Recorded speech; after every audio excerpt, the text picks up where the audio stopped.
So in this brief video, I'm going to talk about using AudioGuide in interactive mode. This is a new way of using the program in version 1.6. And essentially it lets you run the agConcatenate script and keep the script open in the background so that when you change your options file, it automatically re-renders the sound according to the changes you've made. So using it is pretty simple. You use the interactive mode essentially the same way you run a normal AudioGuide concatenation with agConcatenate, Python 3, the concatenate script, and for this example, I'm going to be using this options file, which I actually used towards the end of the writing for instruments tutorial that I did. Pretty complex, there's a lot of things in it, large corpus. And instead of running it, this would be sort of the typical old-fashioned way of running this command. We now simply add the -i flag. When we add -i and hit enter, AudioGuide's going to run the concatenative process just like normal, virtually identically to what it does without the -i flag. It's going to load the target, the corpus, concatenate, render the outputs, and play sound. Means Brexit. But unlike a typical concatenation with this script, you'll notice that AudioGuide's sort of hanging. The program is staying open. And what AudioGuide is doing is it's watching this options file.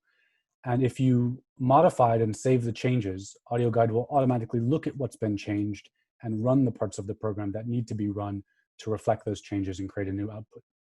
So I'm working here with this options file.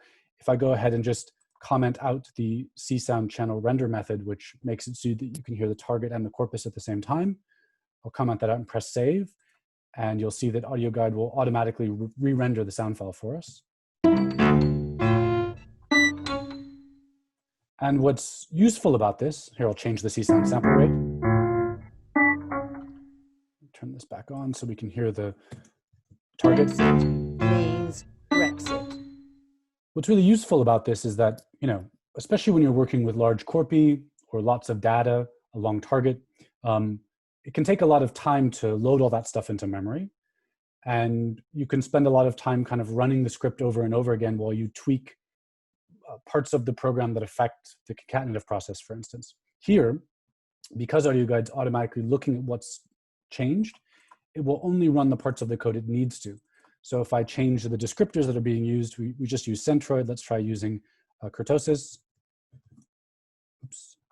If I just edit the descriptor, save the file, it will automatically reconcatenate with the new descriptor I've specified. Brexit means Brexit. Let's try one with MFCCs.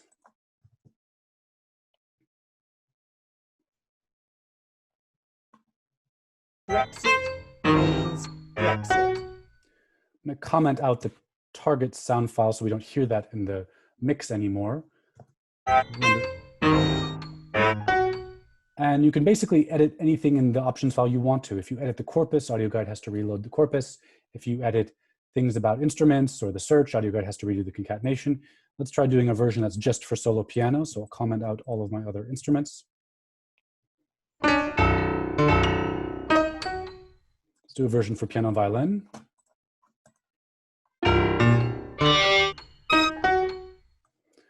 Let's do a version for string quartet. Comment out the piano.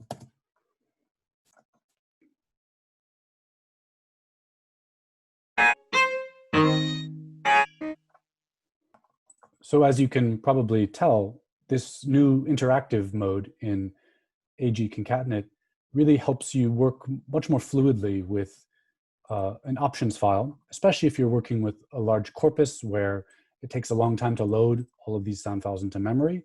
Now you can work much faster, tweak different kinds of descriptors and search ideas, and hear the results in a much more rapid-fire way.